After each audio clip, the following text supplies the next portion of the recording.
mi conferencia o mi charla, el título que lleva es El desafío de la felicidad en las empresas, cuando el trabajo se convierte en pasión.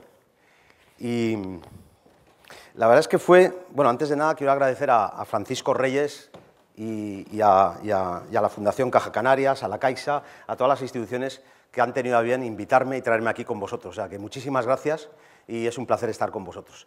Y me ha venido el nombre de Francisco, porque fue Francisco el que me propuso el título de la charla, y yo la verdad es que le dije que sí. Luego, revisando el título, dices, la verdad es que vaya reto, vaya ambición. No la charla en sí, sino el tema en sí. Es decir, cómo ser feliz en las empresas y cómo hacer del trabajo una pasión. Si haces una encuesta entre todos los españoles o entre todos los trabajadores del mundo, quién considera que su trabajo es una pasión y que es feliz, plenamente feliz en sus empresas, yo no sé qué saldría de porcentaje, pero realmente es una aspiración grande, ¿no? Enorme. Pero yo creo que podemos, o yo por lo menos os invito a que por lo menos exploremos el reto. Entonces, he dividido la charla como en esos 4 conceptos. Uno, felicidad. ¿De qué hablamos cuando hablamos de felicidad? ¿Qué es esto de ser feliz? ¿En qué consiste ser feliz? Otro aspecto importante, sobre todo por mi parte, que es el de desafío. Hay gente que es naturalmente feliz, seguramente que la conocéis. Hay otros que lo de la felicidad no lo tienen tan fácil. Se la tienen que currar día a día. Yo me veo más entre los segundos, paradójicamente. Entonces, la felicidad es un desafío, es un reto, digamos, un trabajo que uno se tiene que currar a veces. Así que esa segunda parte me gustaría trabajarla también con vosotros. Felicidad, desafío, empresa. ¿Es posible ser feliz en la empresa? ¿Qué responsabilidad tiene la empresa, el empresario, el directivo, el jefe, para la felicidad de la gente que trabaja ahí? Y luego el tema de trabajo y pasión. ¿Trabajo es compatible con pasión? ¿Se puede poner pasión en el trabajo? ¿Se puede encontrar la pasión en el trabajo? Entonces, si os parece, voy a ir elaborando, y espero que puntualmente con vosotros, estas cuatro claves. Entonces, lo primero que me pregunto es, ¿qué es esto de la felicidad? ¿En qué consiste la felicidad? Bertrand Russell, autor que yo admiro muchísimo, porque es de las personas que escribe las cosas más complicadas de la forma más sencilla, para que todo el mundo las entienda. Y él decía, la felicidad es algo muy sencillo. Lo que pasa es que la gente complicada no la entiende. Entonces, por otro lado, esta idea de Bertrand Russell, de la sencillez de la felicidad, y de que hay veces que somos nosotros los que nos complicamos la vida, con una autora, investigadora de este tema de la felicidad, que es Sonia Lyubomirsky, y que Paloma y yo comentábamos antes. Paloma os dará más detalles de ella. Esta señora, investigadora, desde el punto de vista más científico, racional, incluso numérico y cuantitativo, ha cuantificado de qué depende la felicidad de las personas. Y entonces dice que el 50% de la felicidad de las personas es genético. Con lo cual, digamos que una buena parte de la tarta feliz de nuestras vidas y de nuestras existencias parece, según esta investigadora, que viene determinada por la cuna, por el nacimiento, por lo que traemos de herencia. Un 10% sería adquirido normalmente tempranamente, en el ambiente educativo, familiar, en el que nos criamos y según los ejemplos que vamos viendo a nuestro alrededor. Y el resto, y con esto es con lo que me quedo, el 40% restante, al parecer, entre comillas, es como de libre disposición. Está por determinar todavía. Lo podemos trabajar. Insisto en que ya Paloma os abundará, o sea que yo no me meto en su charla, en que incluso esto es cuestionable y hay algunos aspectos que se pueden desarrollar de manera diferente. Bajándome de los porcentajes y de los números, que en estas cosas hablar de números a mí me resulta un poco a veces chocante. Yo no sé si esto es un 40%, un 30%, un 20%, un 10%, un 1% o un 0,1%. Pero si es un 0,1, merece la pena trabajar por él. Si es un 40, ya no te cuento. Y si es un 80, la pera. Entre otras cosas, porque es lo único que nos queda a nuestro alcance. Es decir, los demás ya no los podemos modificar. Lo podemos modificar respecto a nuestros hijos, a la gente que nosotros traemos al mundo o a la que educamos y demás. Pero realmente el único ámbito de actuación que nos queda es este. Y este es el que quiero trabajar con vosotros o explorar con vosotros. ¿Qué parte de la felicidad que no tenemos podemos aspirar a tener? ¿Qué parte de la felicidad que perdimos podemos aspirar a recobrar? Con toda la modestia, la humildad del mundo y sabiendo que es un trabajo difícil. Para algunos muy difícil, en cambio para otros facilísimos. Entonces, yendo a esto, y voy con la primera pregunta, para que os espabiléis y trabajéis un poquillo. La pregunta que os hago es muy sencilla, muy de de andar por casa, muy de sentido común. Pensar en gente feliz, de esta gente despreciable que es feliz, o sea, que pues eso, que es que nacen y se levantan de la cama dando brincos y diciendo qué maravilla de...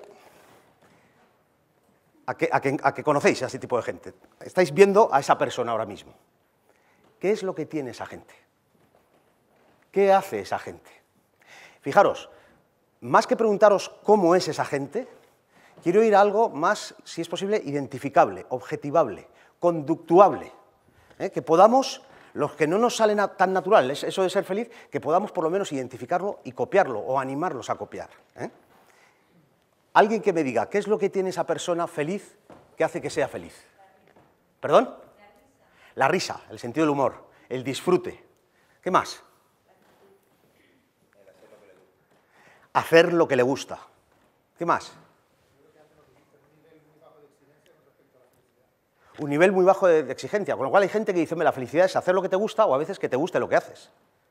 ¿Qué más? ¿Algo más? Sí.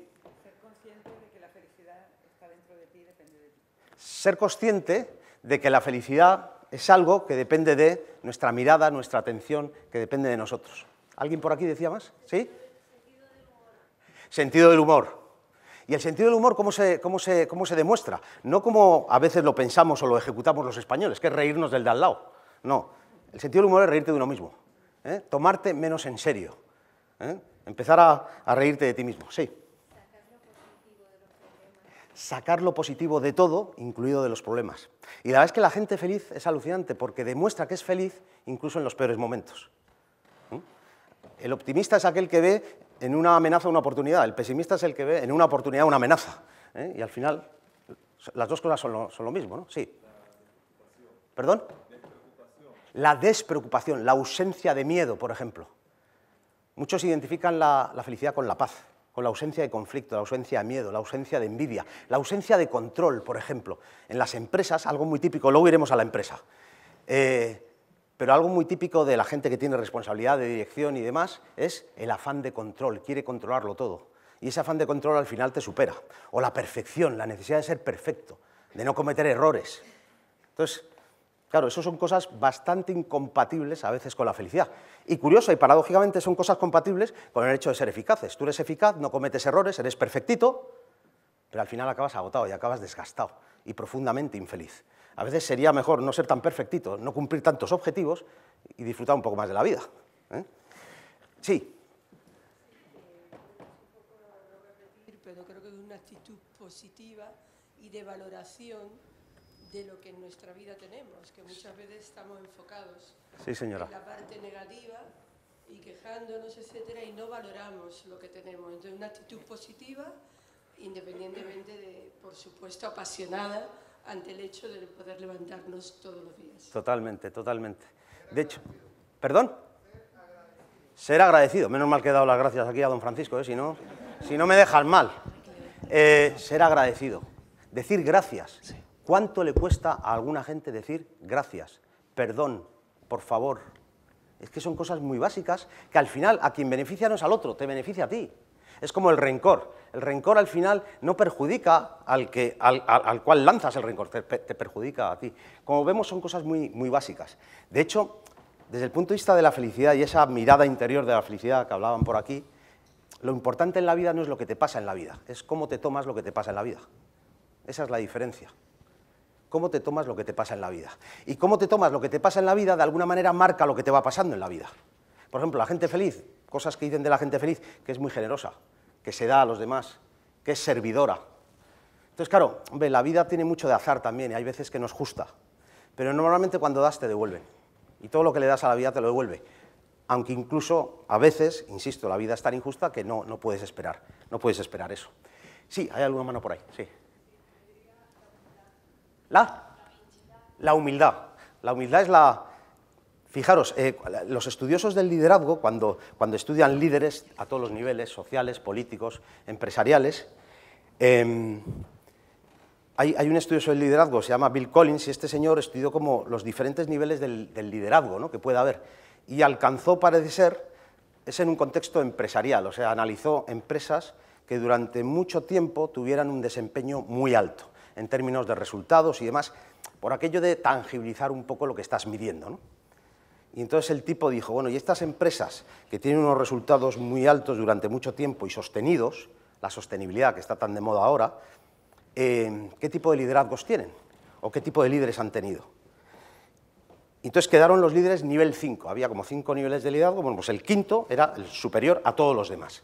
Las dos características diferenciales de ese liderazgo nivel 5 eran una, la humildad, y la otra, la determinación, que paradójicamente a veces parecen contradictorias. Se puede ser muy humilde, pero muy determinado, precisamente porque eres humilde. Y porque al final la humildad, ¿qué te ofrece? Te ofrece oportunidad de saber, de conocer, de empaparte de la sabiduría de los demás. Si piensas que lo sabes todo, al final no sabes nada. La humildad, estoy súper de acuerdo, sí. Tener buenas relaciones con las personas. Tener buenas relaciones. Ahora le llaman networking, pero vamos, básicamente es eso. Básicamente es eso. El networking, que llaman ahora, es ser capaz de construir buenas relaciones. No solo muchas, sino fundamentalmente ricas y profundas. Y esas te las llevas más allá de las fronteras de las empresas en las que estás. Totalmente, el establecer lazos de complicidad. Bien, muchísimas gracias, porque veo que me estáis respondiendo a la invitación rapidísimamente. Fijaros, por ejemplo, el dinero. Yo no sé si alguno ha pensado en el tema del dinero. El dinero da la felicidad. Los que investigan el tema de la felicidad lo que te dice es que el dinero no da la felicidad, pero la ausencia de dinero te la quita. Es aquello de, pero ayuda. Entonces, es verdad que conocemos gente con dinero muy infeliz y gente con dinero seguramente feliz. Pero gente con muy poco dinero y con muy poca capacidad material tiene más difícil ser feliz. A pesar de que hay experiencias, y vosotros los conocéis, de viajes, de sitios donde habéis estado, a veces incluso cerca de donde estamos, con muy pocas capacidades materiales y sin embargo es felicidad. Antes Paloma y yo lo comentábamos en un viaje de ella por África. Hay veces que la infelicidad que tenemos ahora es por sobreabundancia, porque tenemos tanto y de todo que realmente no tenemos necesidad de nada. La felicidad tiene mucho que ver con la necesidad, con la carencia, con la motivación. Pelear por cosas que necesitas y que no tienes. Cuando lo tienes todo, es que te vuelves un poco abúlico, te vuelves un poco ya pasivo.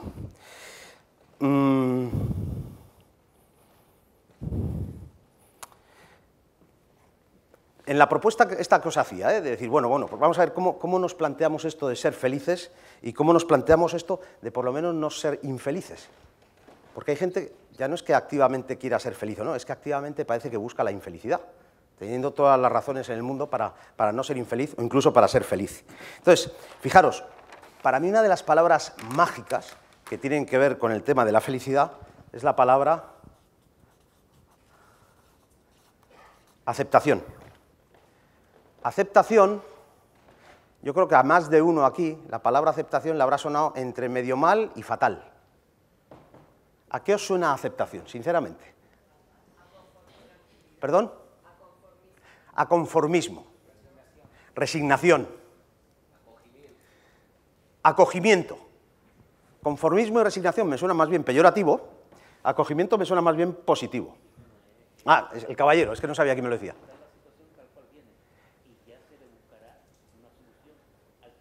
Acogimiento, ver la situación tal cual viene y ya se le buscará una alternativa. Mirad la cara de felicidad que tiene el hombre, lo sereno que está. En Irlanda, luego voy con el tema del conformismo y el tema de la resignación. Aceptación no es conformismo ni es resignación, pero es fácil que los confundamos. Más allá del juego de palabras, quiero ir un poco a la diferencia entre uno y otro desde el punto de vista conductual, de actuación, que es lo que me importa, ¿no? Pero el caballero me recuerda, hace tres veranos que fui yo con mi familia al noroeste de Irlanda. En Irlanda es donde más llueve de Europa y en el noroeste es donde más llueve de Irlanda. O sea, aquello era llover a mares en pleno julio, agosto que estábamos. Y el hombre del bar, del pub que nos atendía dice, es que yo he estado 2 años en Inglaterra, tengo que presumir un poquito, decía en inglés, we get what we take, que quiere decir, nosotros tomamos lo que nos dan, aceptamos lo que nos viene. Viene la lluvia, bienvenida la lluvia. Y con la lluvia vendrán cosas buenas o malas. ¿A qué quieres mirar? Up to you, como dicen ellos. A lo bueno. Con la lluvia vienen cantidad de cosas buenas que nos los digan a los madrileños que estamos con la boina esa de contaminación y nos tienen que no podemos aparcar en el centro de Madrid. Entonces, de nuevo, vaso medio lleno, medio vacío, ¿no? Entonces, aceptación. ¿Cuál es la diferencia entre aceptar y resignarse o conformarse? Fijaros, la resignación o el conformismo es una especie de derrota interior. Una derrota interior que además se va reviviendo día tras día, año tras año en tu vida. Es permanente esa sensación de derrota. Mientras que la aceptación no. La aceptación es, digamos, una batalla superada, que te permite poner tus energías en la siguiente batalla por librar. ¿Qué tienen en común la aceptación y la resignación o el conformismo? En ninguno de los casos obtienes el objetivo que querías. Lo que tú deseas no lo consigues. Yo quería que mi hijo fuera, bueno, pues el muy desgraciado me ha salido por el otro lado. Yo quería que mi jefe me diera, bueno, pues me ha dado, pero por otro lado. Es decir, no obtienes el objetivo que quieres, y eso es frustrante. Tanto en la resignación como en la aceptación tienes que asumir que no obtienes aquello que quieres. ¿Cuál es la diferencia entre una y otra? En la resignación no hay lucha ni pelea. No has peleado por conseguir ese objetivo que deseabas. En el fondo no has puesto todo lo que podías. Con lo cual la resignación es derrota, no porque no consigues el objetivo, sino porque en tu foro interno sabes que no has dado todo lo que podías. En la aceptación sí. En la aceptación tú sabes que has dado todo lo que podías para conseguir lo que querías conseguir. Dices, ya Ignacio, pero aún así no lo has conseguido, o sea que es un poco todavía más descorazonador, porque encima es que has dado la sangre y no has conseguido lo que... ¿Cuál es el valor sanador de la aceptación? Que conecta mucho con la serena felicidad. La aceptación es como el que baja los brazos después de haber peleado algo seriamente y realmente arduamente, y al final bajas los brazos y dices, tengo que aceptar, ¿qué? ¿Qué tengo que aceptar? Hay veces que lo damos todo en la vida, pero no conseguimos lo que queríamos. ¿Qué es lo que tenemos que aceptar? ¿Perdón? La realidad. Y la realidad demuestra que a veces hay fuerzas a tu alrededor más fuertes que tú. Hay cosas que tú no controlas que son más fuertes que tú y que tú no puedes incidir sobre ellas. Aceptar que no controlas, que no tienes el poder. Realmente pensar de las cosas importantes que afectan a vuestra vida, ¿cuáles controláis? Nada. No controlamos nada. Eso sí, pretendemos controlarlo todo. No controlamos nada. Cuanto antes lo asumamos, mejor. Y en el momento en que cedes el control interior, aceptas que no controlas nada de lo importante en tu vida, ¿qué pasa? Te relajas, te llenas de energía y dices, de lo poco que me queda por controlar, eso sí lo voy a controlar, y lo voy a controlar bien, sin estrés, sin angustia. La aceptación es la serena asunción de que podemos hasta donde podemos. Y donde no, hay que aceptar que la vida tiene fuerzas superiores. ¿Qué pasa? Que en ese momento el libro de la vida cambia de página. No se le puede pedir más a aquel que da todo lo que tiene. Unido a esto, dejadme que os comente un modelito. Yo pinto entre de pena y fatal, pero bueno, más o menos la idea de lo que estoy pintando aquí, esto pretende ser una boya, esto una cadena y esto un ancla, y esto las olitas del mar.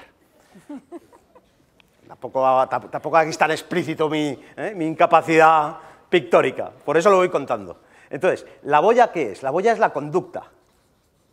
La conducta. ¿La cadena qué es? La actitud. ¿Y el ancla qué son? Los valores, o el valor, los valores motivacionales. Motivacionales. Bien, este modelo lo que te dice es que... Bueno, antes de explicaros el modelo, dejadme que os haga una pregunta porque tiene que ver mucho con la felicidad. ¿Las personas cambian o no?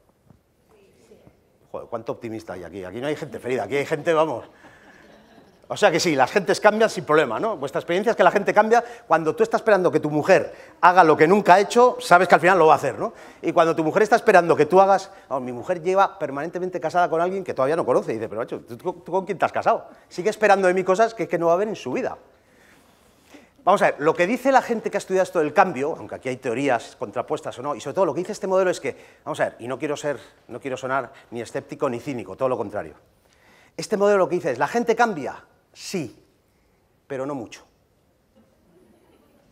Y la coletilla es importante. Alguno ya está viendo alguna batalla que tenemos. Por ejemplo, otra frase que me viene en esto de la felicidad, en la convivencia del día a día de parejas, familias, equipos de trabajo y tal, dice, a veces te ves teniendo argumentos permanentes, conflictos permanentes, intentando ganar la batalla dialéctica, y te llega uno y te dice, ¿pero tú qué quieres? ¿Ser feliz o tener razón? Y te desarma, te destroza. Claro, yo me he visto toda mi vida queriendo tener razón, y al final acabo teniendo razón, pero de la forma más infeliz posible. Entonces, este modelo lo que te dice es, mucho más importante que tener razón es ser feliz. Y determinadas peleas que libramos a diario con los más cercanos, en casa, en el trabajo, es que son peleas perdidas, no porque las ganes o no al final en el objetivo final, es porque las libras. Entonces, este modelo lo que te dice es, la gente cambia, pero no mucho.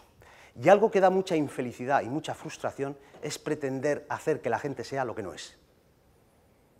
Mujer, hijos, trabajadores, socios, clientes. Es que es una tarea hiperdesgastante. Y además, cuanto más te esfuerzas en ella, peor es el resultado. La vida te da aquello que más quieres evitar y que más te atemoriza. Entonces, el modelito este lo que te dice es, vamos a ver, en una situación de crisis, como la que hemos pasado y como la que seguimos pasando, por desgracia, en este país, cuando las cosas se ponen muy peliagudas, muy tensas, la gente cambia. Hombre, cambia porque no le queda más remedio. ¿Qué cambia? Cambia la boya se mueve. En una tempestad la boya se mueve, la conducta cambia. La cadena se mueve mucho menos. La cadena, ¿qué es? La actitud, la disposición que tienes para hacer una determinada cosa. Y el ancla, los valores motivacionales, es decir, aquello que tú das importancia en tu vida y que te hace, de alguna manera, identificarte con lo que eres y lo que quieres ser, eso cambia muy poco. Eso cambia muy poco. Entonces, este modelo lo que te dice, de cara al cambio, de cara a la gestión de las personas, de cara a la interacción con los demás y de cara a la felicidad, es que la mayor clave de la felicidad para cada uno de los que estamos aquí es no tanto cambiar lo que somos, sino realmente encajarnos en aquello que somos. Dedicarnos en nuestra vida a hacer cosas que sean coherentes con nuestra forma de ver la vida, con nuestra disposición a actuar en la vida y con lo que más nos gusta hacer en la vida. Eso es la felicidad y la forma natural de vivir la felicidad. Por ejemplo, cuando se habla de desarrollo, de crecimiento profesional en las empresas, de cómo desarrollar a la gente, muchas empresas y muchas políticas de empresas se centran en el feedback, en la mejora de las carencias, en la mejora de los defectos. Dices, pero si es que no tiene, el desarrollo y la capacidad y el crecimiento personal y profesional no tiene nada que ver con mermar o con limitar tus mermas, tus defectos. Se trata de lo contrario, de potenciar tus virtudes. Yo soy del Real Madrid y me temo que Messi, cada vez que entrena con el Barça, no entrena cómo defender un córner o cómo despejar un balón. Lo que entrena es cómo meter goles, cómo driblar y cómo hacer goles al equipo contrario. El talento, la forma de desarrollar el talento de ser feliz en la empresa y fuera de la empresa, no es, insisto, desarrollando aquello que haces mal o que no haces del todo bien. Es potenciando y desarrollando lo que ya haces bien de por sí. Y eso ya es complicado. Entonces, este modelo te viene a decir cuántas veces perdemos nuestros esfuerzos de forma frustrante en cambiar a gente que no va a cambiar. Pueden aparentar que están cambiando, pues no les queda otra, pero de fondo y de verdad no van a cambiar. En clave de empresa, por ejemplo, si tenemos una empresa de monos, no fichemos tortugas. Aquí en esta empresa lo que necesitamos son monos, gente que o animales que trepen árboles. No fichemos tortugas. Si tenemos una tortuga y esta empresa lo que necesita son monos, por mucho que animemos a la tortuga a ser mono, no tenemos nada que hacer. Y si le hacemos coaching, peor. Tortuguita, venga, salta al árbol. No, es que no puedo, que tengo un caparazón. No, pero te lo quitas. No. Entonces, ¿qué hay que hacer con las tortugas? ¿Qué hacemos con las tortugas si tenemos una empresa de monos? ¿Qué hacemos? ¿Reubicarlas dónde? En el mundo de las tortugas. Que hay mundo de tortugas. A lo mejor está en el departamento de al lado, o a lo mejor se tienen que ir a otro lado. Entonces, esto tiene bastante paralelismo con el día a día de muchas organizaciones. Si te ves en una empresa de monos trabajando de vez en cuando con tortugas, eso es frustrante, eso es muy limitante, muy desgastante. Y además te acabas convirtiendo en tortuga tú también. Otro modelo que os quiero comentar muy rápidamente, porque esto luego quiere hacer un paralelismo con el tema de la empresa. Fijaos, la gente feliz, hay un modelo que habla de las 4 dimensiones que todos tenemos como seres humanos y como seres potenciales en desarrollo, ¿no? Y en crecimiento, tanto a nivel personal como profesional. Este modelo habla de 4 dimensiones: el yo-idea, el yo-ideal, el yo-experiencia y el no-yo. El no-yo que estaría aquí. Entonces, la gente feliz, la gente eficaz, la gente que se lo monta bien en la vida, en lo personal y en lo profesional, son gente que tiene estas 4 dimensiones muy coherente y consistentemente trabajadas. No hay grandes distancias entre ellas, hay mucha coherencia e inconsistencia entre cada una de ellas. Os las explico brevemente y luego os comento un poco cómo operativizarlas. El yo-idea, ¿qué es? Es lo que yo soy o lo que yo creo que soy. El yo-ideal es lo que yo quiero ser o querría ser. El yo-experiencia es lo que yo hago. Y el no-yo es aquello que yo querría ser, pero que en el fondo creo que no soy, y que no soy capaz. Entonces, este modelo, complementario con el del ancla, que os he dicho antes, es un modelo que también es un poco más, como más dinámico, más evolutivo. Y lo que te dice es que, si combinamos los dos modelos, es decir, partiendo de la base que lo ideal es encajar en tu ancla, en tu cadena, en tu boya, si eres un tren, en tu vía, o si eres un coche, en tu autopista, y que eso es lo más importante para ser eficaz y para ser feliz. Dentro de eso, luego, el hecho de ser feliz, ser eficaz, estar motivado y demás, es un tema muy dinámico. Entonces, ¿cuál es el reto para ser feliz, entre comillas, desde este modelo? El reto del yo-idea, y os pido que lo comparéis con gente feliz que conocéis y gente eficaz. El reto del yo-idea, que es quien yo creo que soy. El reto aquí es tener la sana aceptación de lo que uno es y de cómo uno es. Hay una cosa que los psicólogos llaman autoestima incondicional. La trampa en la que caemos a veces en las organizaciones, especialmente las organizaciones más competitivas, más agresivas, es que acabamos creyendo que somos aquello que conseguimos. Acabamos pensando que somos aquello que vendemos, que somos aquello que tenemos, que somos aquello que poseemos, que somos aquello que mandamos. ¿Qué pasa? Que en el momento que dejas de poseer, dejas de mandar, o dejas de vender, o hay otro que lo hace más que tú, ¡buah!, nuestra identidad y nuestra autoestima se va por los suelos. La autoestima incondicional lo que te dice es que venda lo que venda, tenga lo que tenga, posea lo que posea, mande lo que mande, yo soy el mismo y estoy bien como soy. Es una sana aceptación, no orgullosa ni pretenciosa, sino humilde de cómo soy. ¿Qué pasa? Desde ahí, cualquier sugerencia que vosotros me hagáis para que yo mejore va a ser bienvenida, porque no me tengo que defender a mí mismo. ¿Me seguís? Si en cambio esto está en juego, en competencia permanente, y tengo que defenderme a mí mismo, vendiendo más, teniendo más, convenciendo más, mandando más, cualquier sugerencia que vosotros me queráis hacer, como mínimo es una amenaza. Entonces, el reto aquí es la sana aceptación de lo que somos y cómo somos. El yo ideal. El yo ideal es, ya hombre, pero tú eres lo que eres, pero en el fondo sabes que querrías ser algo más, o que querrías hacer algo más. El reto del yo ideal, ¿cuál es? Es atrevernos a hacer cosas que a veces solo hacemos de manera inconsciente. Soñar, ambicionar, aspirar. De nuevo, el contexto empresarial es el mejor contexto de cara a soñar, ambicionar, aspirar. No sé, vete a tu jefe con los sueños, las aspiraciones y a ver qué te dice. No siempre es el mejor contexto. De hecho, pensar cuáles son las situaciones en las que se os ocurren las ideas más brillantes y mejores, en lo profesional y en lo personal. Y normalmente van a ser situaciones fuera y lejos de la empresa. Paseando, en la ducha, en la playa. Es decir, el contexto organizativo y empresarial no siempre es el mejor para tener el tiempo, la quietud y la, digamos, ilusión de imaginarnos aquello que querríamos ser y que no somos. Entonces, el reto aquí, aceptación, apertura, incorporación de realmente quiénes somos a través del conocimiento también de los demás. El reto aquí, soñar, aspirar, ambicionar. ¿Cuál es el reto del yo experiencia? El reto del yo experiencia lo que te dice es, actúa. No, pues yo a lo mejor me había planteado ser profesor, sélo. No, pues a lo mejor a mí me gustaría estudiar medicina, estúdiala, vete a un hospital. A lo mejor yo querría ese viaje que, hazlo.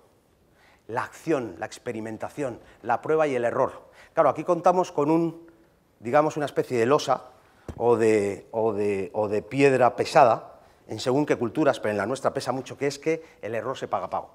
El error se paga caro. El error se paga muy caro. Entonces, fijaros, por ejemplo, hablabais antes del emprendedurismo, de la emprendeduría y demás. Uno de los factores clave de un emprendedor es saber que va a errar, que va a equivocarse, que va a fracasar. De hecho, lo que dicen ahora las culturas más emprendedoras es, dado que vas a fracasar y que vas a meter la pata y que vas a errar, hazlo cuanto antes, mejor. Cuanto antes metas la pata, mejor. Cuanto antes hierres, mejor. ¿Por qué? Porque el error no es error, el error es aprendizaje. Entonces, aquí el reto es la actuación, la acción, la experimentación. Probar. Eso que querrías haber hecho y que nunca has hecho, hazlo. Hay una autora, Elizabeth Kubler-Ross, que escribió un libro basado en su experiencia como médico con enfermos terminales, gente que se iba a morir. Y la gente cuando va a morir, ella decía, se arrepiente de dos cosas. Una, no estar en paz con algún familiar, algún ser querido. Y dos, no haberse atrevido a hacer algo que querría haber hecho. Esas son las dos cosas que nos arrepentimos cuando estamos a punto de decir bye bye. Así que, ¿por qué esperar a decir bye bye para animarte a hacer cosas que a lo mejor tendrías que hacer? Y por último, el no yo. Este no yo lo que te dice es que pensar en cosas que vosotros pensáis que querríais hacer, que os encantaría hacer, que os gustaría muchísimo y disfrutaríais mucho haciendo, que veis en otros que las hacen, pero sin embargo no van con vosotros, no forman parte de vosotros. ¿Sí? ¿Se os viene algo a la cabeza? Eso que se os viene a la cabeza, que desearíais hacer o ser, pero que no habéis tenido la oportunidad de demostraros que sois capaces de hacerlo, eso, desde este modelo, lo que te dice es que eso está en vosotros, el no es falso. Eso forma parte de vosotros, porque si no, no seríais capaces de reconocerlo. Entonces, vamos a ver, Ignacio, yo es que he intentado ser artista, ser pianista, ser guitarrista, y te juro que es que rompo las cuerdas, según le... Fijaros, en esto hay que ser un poco también imaginativo, creativo, ambicioso. La pregunta para el guitarrista, pianista, que no pudo ser al final guitarrista o pianista, pero que sigue siendo un artista es, ¿habría alguna manera de poner un poco más de arte en tu trabajo? ¿Habría una manera de poner un poco más de arte en tu organización? ¿Habría una alternativa para poner un poco más de arte en tu vida? Una pregunta que os hago, que os he dicho que os iba a preguntar y os llevo tiempo sin preguntar. ¿Cuál sería una manera de poner un poquito de arte en una empresa, en una organización, en un equipo de trabajo, en la vida cotidiana? ¿Cuál sería una manera de poner un poquito de arte, si es que somos artistas? ¿Se os ocurre alguna? ¿Perdón? Por ejemplo, la innovación. Lo que pasa es que la innovación pasa por superar el miedo al error. Hacer cosas colaborativas. Colaborar, abrir el debate, el foro, la opinión. Motivar. ¿Cuánto me queda, amigo? 15. Bueno, vamos sobrados. Joder, me tenéis que aguantar 15 minutos más todavía. Entonces, vamos a ver. Entonces, la gente feliz, la gente, de nuevo, eficaz, productiva, la gente que se lo monta bien en la vida, estas 4 dimensiones las tienen muy amalgamadas, muy consistentes. La idea que tienen de sí mismos y el ideal de lo que aspiran a conseguir está bastante cerca. Esto tiene que ver mucho también con las expectativas. Es decir, son gente... Por ejemplo, para mí una frase que me encanta en términos de felicidad, dices, ¿qué es la felicidad? Es tener aspiraciones elevadas, expectativas moderadas y necesidades cortas. Y dice, pero a ver, Ignacio, hay alguno, los perfeccionistas esto no lo entienden. Dice, vamos a ver, Ignacio, si tienes aspiraciones elevadas no puedes tener expectativas moderadas. Sí, es posible aspirar a lo máximo, pero esperar a lo mejor no tanto y acabar conformándote con poco. Entonces, aspiraciones elevadas, yo quiero llegar... ¡Buah! Expectativas moderadas, pero bueno, a lo mejor me tengo que conformar con llegar a necesidades cortas, sea lo que tenga, al final me valdrá. Y sobre todo muy importante esto, cuando admiramos a alguien, admiración, no envidia, por eso dicen la envidia es la envidia sana, falsa, la envidia es malsana siempre. La admiración es la envidia sana, la admiración de alguien en el fondo es la admiración de ti mismo. Lo que admiras en el otro lo estás admirando en ti. Eres capaz de tenerlo tú y por eso lo admiras en el otro. Lo que hay que hacer desde el no yo es ser capaces de incorporar esa admiración en tu propio repertorio, en tu propia vida. Vamos al tema de la empresa, el trabajo como pasión. Fijaros, yo para unir el tema del trabajo como pasión con todo lo que hemos hablado hasta ahora, incorporaría dos ideas. Una, proyectos, ilusión, cosas que no has hecho todavía y que querrías hacer. Y luego lo que decía la asistente ahí, la señora antes, que era el tema de la colaboración con otros. Proyectos, emprendimiento y colaboración. ¿Qué cosas no me he animado a hacer hasta ahora, que creo que podría animarme a hacer, seguramente en compañía de otros, y que al final van a tener un alcance muy concreto, muy tangible y muy medible? Porque en todo esto es fácil pecar tanto de una cosa como de la otra, de demasiado idealista, que al final no aterrizas las cosas, o de demasiado realista, que nunca te atreves a lanzarte. Entonces creo que a través de proyectos, a través de emprendimientos, de intraemprendimientos, no hace falta dejar la empresa en la que uno está, sino en la propia organización intentar cosas que hasta ahora no has intentado. Crear redes colaborativas. Al final, cuando te lanzas en el camino de la ilusión y de la felicidad, y lo haces parte de tu día a día, te encuentras a caminantes en el camino, que tienen la misma ilusión que tú. Vamos al lado de la empresa. Yo os preguntaría, porque si os fijáis, desde mi punto de vista, el enfoque de la charla hasta ahora ha sido más de carácter personal, actitudinal, dispositivo. ¿Qué es lo que tenemos que hacer nosotros para buscar la felicidad, ¿no? Que a veces nos cuesta tener o hay veces que no. Vamos al lado de la empresa, de los responsables de las empresas, de los gerentes, de los directores, de los empresarios, que en principio es lógico pensar que son gente que querría tener también empresas felices y organizaciones felices. Si entendemos que con la felicidad la gente lo que hace es estar más a gusto y trabajar mejor, y además de manera más sostenible. Que de esto, de nuevo, Paloma os va a hablar largo y tendido y os establecerá esa conexión que por otro lado es evidente, pero está bien que nos lo diga de manera científica. Yo os pregunto,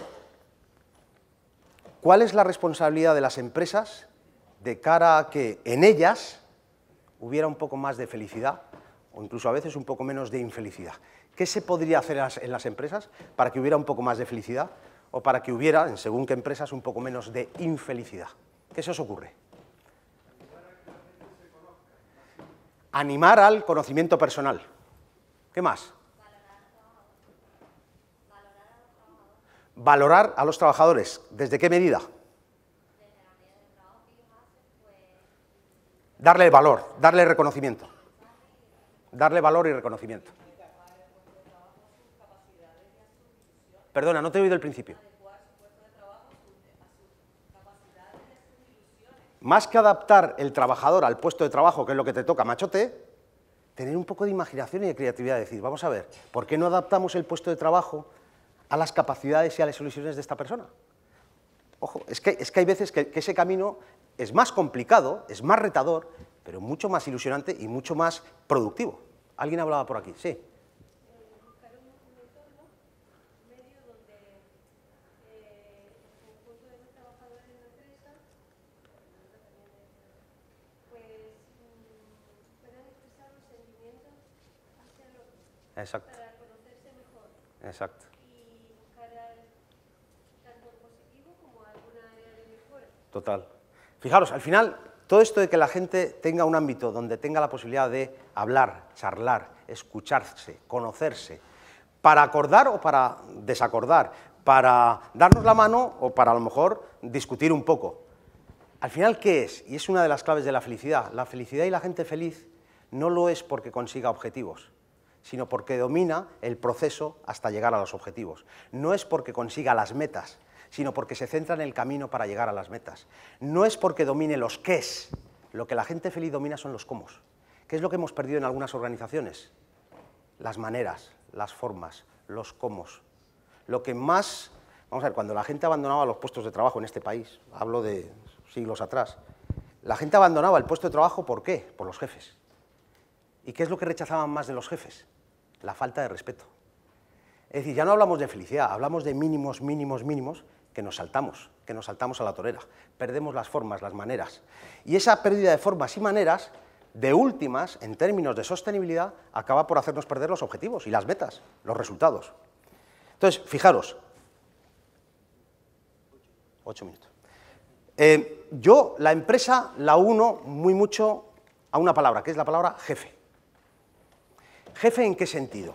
En el sentido del responsable, el que toma las decisiones, el que dice para adelante o para atrás, el que dice, venga, apuesto por ti o no apuesto por ti. Yo creo que las empresas son personas. Si hablamos de empresas de manera despersonalizada, como una especie de abstracción, lo que estamos es quitando responsabilidad a la gente. Yo creo que un buen jefe en una más o menos mala empresa, la verdad es que te hace aprender mucho y te hace crecer mucho. Un mal jefe en una buena empresa es un desastre, es una tragedia. Lo ideal es el buen jefe en la buena empresa, nos ha fastidiado, ¿no? Pero uniendo un poco el discurso de la empresa al responsable, al jefe, al empresario, al directivo, al que tiene que tomar la decisión de para adelante o para atrás. Yo os diría, y esto lo uno un poco en clave de lógica empresarial, lógica de políticas empresariales, y al hilo del tema de la boya, el ancla y el tema de las dimensiones del yo. Para mí, ¿cuál sería la primera responsabilidad de una empresa saludable en términos de felicidad? Una política clave, la selección. Si tú seleccionas a las personas adecuadas, con las boyas y las anclas adecuadas, en el sitio adecuado, tú ya tienes gran parte de la película ganada. Al contrario, si pones a la persona inadecuada en el puesto menos adecuado y donde menos le gusta, insisto, ya puedes hacer todo el coaching que quieras, no hay nada que hacer. Ya has empezado mal el camino. Seleccionar gente motivada, feliz y optimista. Eso es lo que yo recomiendo porque yo no soy empresario, pero al que tenga responsabilidades de empresa le recomendaría eso. Seleccionar gente que venga ya motivada. ¿Por qué? Porque es que el camino contrario, compensador de algo que ya viene mal de inicio, es muy costoso. Y aparte, para la gente que viene ya desmotivada, lo que debemos de pensar es que esa gente, si la cambias de lugar, puede haber un lugar en el mundo donde esa gente pueda estar motivada. Lo que pasa es que a lo mejor no la ha encontrado. Y yo iría de menos a más. A lo mejor este departamento no es para ti, pero el de al lado sí. O a lo mejor otro área, o a lo mejor otra empresa, o a lo mejor otra provincia, a lo mejor otro país, a lo mejor otro mundo, a lo mejor en Marte estás motivado, hijo. Vete a Marte y déjame en paz. Selección, encaje. Lo de las monos y las tortugas. Si tenemos una empresa de monos, busquemos monos. No nos empeñemos en entrenar y desarrollar tortugas. Y al revés, pobres tortugas, que siempre se llevan la peor palma. Segundo reto de las empresas y especialmente de los jefes. Jefe mío, yo no te pido que me motives, lo que te pido es que no me desmotives. Que no me desmotives. Como decía aquel, joder, qué desgracia tengo un jefe que es tonto y un vago. Y dices, pero vamos, tienes una suerte que no veas, pero es un tonto activo. Si tenéis un jefe tonto, pedid que por lo menos sea vago, macho. Porque hay jefes que están activamente centrados en desmotivar. Entonces, lo que pediría es, ¿qué es lo que hace? Decidme muy rápidamente. ¿Estamos 5 minutos? ¿Qué es lo que hace un jefe desmotivador, tóxico? ¿Qué es lo que hace? Decidme una de las cosas que hace un jefe desmotivador.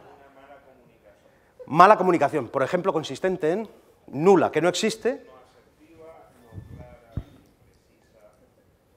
Agresiva.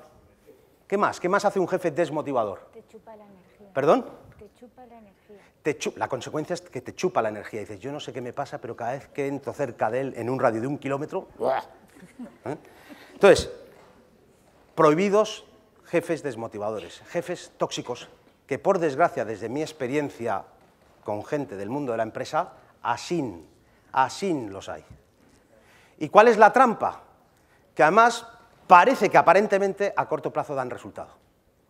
Claro, luego esos jefes cuando dejan el erial que dejan, los que lo sustituyen, ven el desastre que hay a nivel motivacional, a nivel de salud emocional y demás en los equipos que han dejado. Entonces, primero, seleccionemos gente motivada. Segundo, como los traemos motivados, no los desmotivemos. Tercero, vamos a ser positivos. Si podemos, motivémosles. Pensar en ese jefe que mejor y más recordáis y que más os motivó. El mejor jefe que hayáis tenido. En este momento crítico hay gente que se deprime y dice, Ignacio, yo no conozco jefe motivador, o sea, no conozco un solo jefe bueno, o sea, es incompatible jefe y bondad. Si es así, pensad en el jefe peor que hayáis tenido, ¿vale? Aquellos que tenéis jefes buenos y que recordáis bien, ¿por qué los recordáis tan bien? ¿Qué hicieron por vosotros tan diferente de los demás? Levantarme la mano para que sepa quién habla. A ver ahí atrás. Empatía, se ponía en tu lugar. La empatía es pura inteligencia emocional y operativa. Eso sí, muy difícil. porque ponerte en el lugar del otro implica salir del tuyo, y en el tuyo se está más cómodo. Pero ponerte en el lugar del otro es obtener una información riquísima que el otro te da para poder trabajar con él y desde él. ¿Qué más? ¿Qué más hacía ese jefe? Tratarte como una persona. Fíjate, hablamos de mínimos, ¿eh? Y dice, coño, es el primero que no me trata como si fuera un robot, o una máquina, o un ordenador. Yo, por ejemplo, una de las veces que mejor recuerdo, cuando fui a la entrevista de selección, yo iba para un puesto concreto y me dije que no, que ese puesto no, y me dio otro puesto diferente. Fíjate. Y coincidía más con tus capacidades, tus talentos y demás. ¿Qué más? ¿Algo más? Reconocimiento y alentar. ¿Reconocimiento y? Alentar. Y alentar. Venga para adelante que tú puedes. El mío éramos una empresa de 600, bueno, 600 fijos y 600 fluctuantes. Y lo primero que sabía el nombre de todo el mundo, sabía tu nombre. Y luego, pues, por ejemplo, eres capaz de ponerse en tu piel, está mi abuela enferma, necesitas unas vacaciones de casa. Humanidad, empatía, cercanía. Sobre todo cuando llegué. Ah, no lo oís a ella. Claro, tiene usted toda razón. Tiene usted toda razón. Tiene usted toda razón y gracias por decirlo. Empatizo con usted y me doy cuenta que lo he hecho fatal, así que Vale, repito. tiene usted toda la razón. En la empresa éramos 600 y se sabían los nombres de todos. Cuando tenías un problema personal te facilitaba totalmente el llegar y en mi caso concreto, nada más llegar a la empresa, lo que me dijo es, quiero que vayas a todos los departamentos, trabajes en todos los departamentos y después ya vemos dónde encajas, porque necesitamos gente que esté preparada en lo que le toque hacer. Qué bueno, qué bueno. Otra cosa que la gente dice de los jefes que mejor recuerda es, me dio una oportunidad, me ofreció un desafío, me empujó a hacer algo que yo no me atrevía a hacer, me dejó hacer. Fijaros, aquí más de uno tendréis responsabilidades de dirección. Cuando digo responsabilidades de dirección es que tenéis gente a vuestro cargo. Qué importante es la labor de un jefe, para bien y para mal. ¿Cuánto marca una carrera profesional? Si estáis, aquí tiene pinta de que sí, que algún jefe hay, os aseguro que vuestra mejora y vuestro círculo virtuoso de mejora no pasa porque hagáis más, pasa porque dejéis de hacer. Dejar de hacer. Ese es vuestro círculo virtuoso de mejora. ¿Por qué puede ser esa la mejora de un jefe? ¿Por qué dejar de hacer? Fíjate que nos han entrenado para lo contrario, nos han seleccionado para hacer, nos han pagado para hacer, nos promueven para hacer, y nuestra vida es hacer, hacer, hacer, y multihacer. Con lo cual os estoy pidiendo lo contrario de aquello para lo que nos han enseñado y por lo que nos han contratado. ¿Dónde está la bondad? Como jefe, jefe es todo aquel que tiene por debajo de él gente responsable. ¿Cuál es la bondad de dejar de hacer?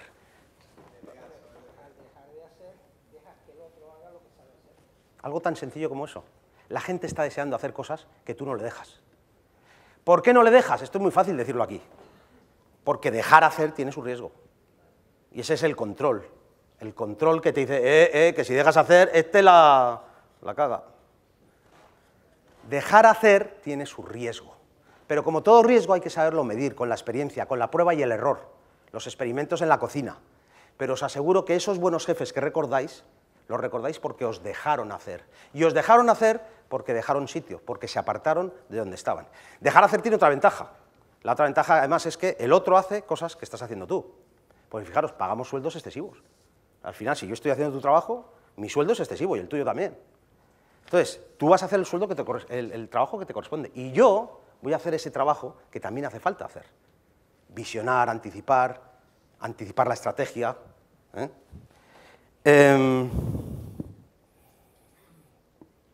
La cuarta cosa que sería importante, yo creo, desde el punto de vista de la motivación, la felicidad y la productividad en las organizaciones, sería sistematizar.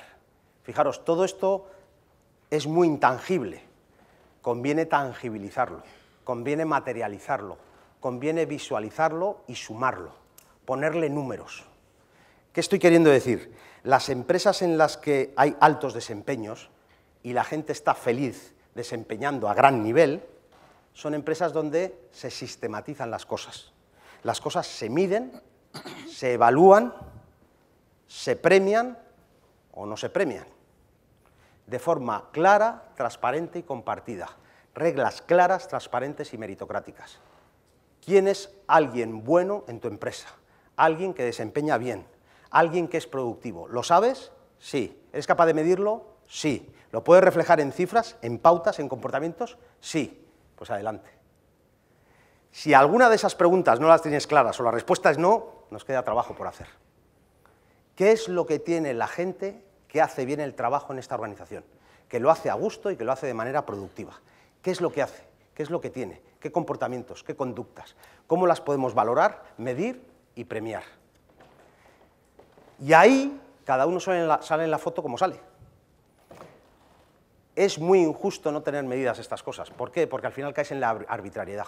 Y esto de la motivación y la felicidad sabéis que es comparativo. Es decir, tú estás muy encantado con tu trabajo y con lo que haces, pero ves al de al lado que hace la mitad y gana lo mismo. Y la motivación se te va al cuerno. Bien, acabo ya, Francisco. No me has tenido que dar ni un toque, ¿eh? Estabas a punto de dármelo, ¿no? Bien, acabo ya. Simplemente con un tema que me parece muy importante, que es la felicidad descansa en los pequeños detalles, en el día a día, en lo que hacemos en nuestro día a día, en cada pequeña actuación. Y no tanto por el objetivo final que queremos conseguir, que a veces no lo vamos a conseguir, sino por disfrutar el momento en sí mismo, la relación, la persona, la actividad, el servicio. Por ejemplo, en vez de ver un cliente, ver a alguien que necesita tu servicio. Es que es totalmente diferente y al final prestas un servicio increíblemente mejor y al final ganas un cliente para toda la vida. Y acabo ya con esa frase: aspiraciones elevadas, expectativas moderadas, necesidades cortas. Os deseo toda la felicidad del mundo, en las empresas y fuera de las empresas. Gracias.